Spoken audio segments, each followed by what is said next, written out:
दोस्तों आज की वीडियो में काफ़ी महत्वपूर्ण टॉपिक पे बात करने वाले। अगर 2023 में आपकी पत्नी आप पे दहेज का केस करती है तो आप केस से 1 साल के अंदर अंदर उस केस को ख़त्म करा सकते हैं। जी हाँ, काफ़ी महत्वपूर्ण वीडियो होने वाला है, इस वजह से वीडियो को अंत तक जरूर देख लेना। तो चलिए दोस्तों, नो टाइम पास नो बकवास, सीधा करते हैं काम की बात। मैं हूं हंस। सेकंड बात दोस्तों, कमेंट में नंबर ना छोड़े। अगर आप मुझसे ही बात करना चाहते हो, डिस्कशन पूरी डिटेल होती है, अपॉइंटमेंट बुक करके आप बात कर सकते हो। देखिए दोस्तों, आए दिन आज को पता है कि डोरी का केस सबसे ज़्यादा बढ़ता जा रहा है। लोग क्या करते हैं, इसमें 5 साल 10 साल तक लगा देते हैं। लेकिन आज के वीडियो में काफ़ी महत्वपूर्ण ट्रिक बताने वाला हूँ आपको कि अगर आप पे बाई चांस अब भी नया वाला 498 का केस हो रहा है तो ऐसी सिचुएशन में आप क्या कर सकते हैं। देखो, जब भी पुलिस FIR मतलब कंप्लेंट शिकायत करने जाती है आपकी पत्नी, तो डायरेक्टली 90% आपकी FIR दर्ज नहीं होती है। अगर 10% आपकी डायरेक्ट FIR दर्ज हो भी जाती है तो भी आपको काउंसलिंग कराई जाती है। हमेशा आप याद रखिए कि जब भी आपकी काउंसलिंग होती है तो आप मेन पॉइंट पे बात करिए। 1 या 2 तारीख काउंसलिंग की लीजिए, इससे ज़्यादा आप तारीख पे मत जाइए कभी भी। मैक्सिमम 3 तारीख ले सकते हैं, उसके बाद आप उसे ख़त्म करा दीजिए। और हमेशा याद रखिए कि आप काउंसलिंग में आपकी बात बनने वाली नहीं है। जी हाँ, पुलिस काउंसलिंग जब भी आपकी होती है तो उसमें बात कभी भी नहीं बनने वाली, क्योंकि वहाँ पे एक पत्नी का ईगो बहुत ज़्यादा होता है।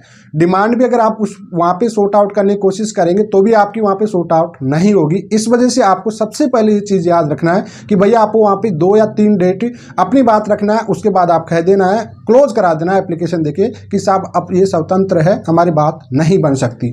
उसके बाद आपकी FIR दर्ज होती है। FIR दर्ज होने वाली नॉर्मल ही है।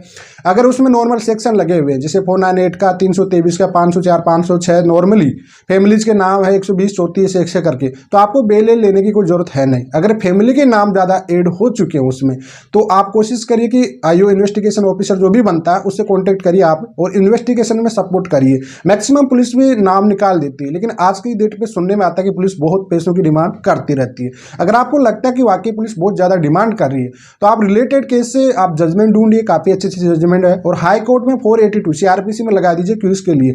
डायरेक्ट FIR के बेस पर ही, FIR के बेस पे आप क्यूसिंग के लिए लगाओगे तो सीधा सट आपको एक तो वहाँ से जो भी नाम लिखे हुए, देखो FIR खारिज नहीं होने वाली आपकी, लेकिन अगर उसमें जितने भी ज़्यादा नाम लिखे हुए हैं परिवार के, रिश्तेदारों के, इनके, तो मैक्सिमम वो नाम वहाँ से रिमूव कर दिया जाएगा। ठीक है, और साथ में एक फेयर इन्वेस्टिगेशन की गाइडलाइन जारी हो जाएगी, भाई आपका फेयर इन्वेस्टिगेशन हो और 3 महीने के अंदर आपका चालान पेश होकर कोर्ट में पहुंच जाए।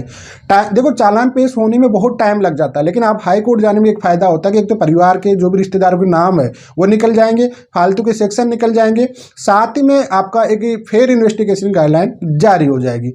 अब उसके बाद में जब भी आपकी जो इन्वेस्टिगेशन होती है 1 या 2 महीने में चालान तैयार होता है, चार्जशीट तैयार होती है, तो उसके बेस पे आपको ये 161 की जो पुलिस के बयान देगी आपकी पत्नी, कितने एविडेंस दे रही है, क्या नहीं दे रही है, ये सब जानने के बाद आपका चालान कोर्ट में पेश हो जाता है।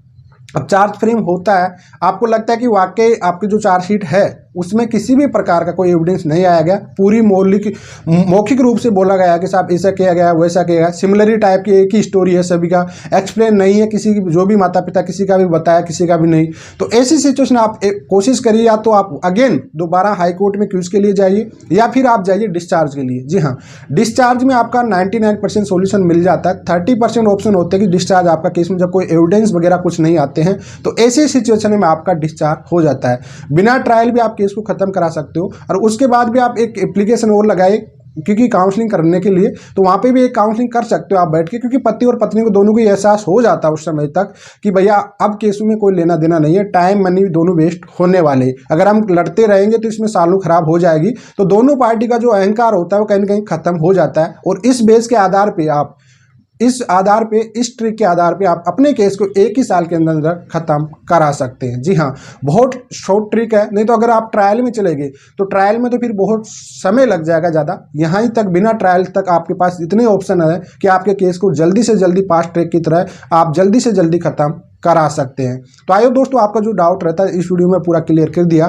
फिर भी अगर आपके कोई कमेंट रहते तो कोई भी सवाल है तो कमेंट में छोड़ सकते हैं। आज के लिए इतना ही। जय हिंद, वंदे मातरम दोस्तों।